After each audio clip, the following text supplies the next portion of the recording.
расскажет стихотворение «Тормыш» Ильназ. Тормыш.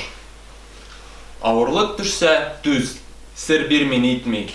Ни хәлләр яшь егеткә килми китми. Бу тормыш кем белә туктар талаштан? Сугыш синдә, һич тә армас туктамастан. Синең төсле берәү, бергә берсез. Көрәшкәнне җиңә алмый ул каберсез. Көрәшмәк куркыныч, күп хәлләре бар. Вәли җиңгәч ганимәт маллары бар. Канышкыш вә йырткыч ул юлбарыстан. Качармы юлбарыстан бер арыслан. Бу җиһанда үлми һәрбер ыңгырашкан. Вә юлны тапмый калмый һәр адашкан. Көрәш угрында ар, тал, тирлә, имгән. Өмид итмә булышмакны ләимнән. Әгәршә зәррә мыскал химмәте бар, аның артында тау-тау миннәте бар. Сәгъдәт тауына менгәндә үзеңмен.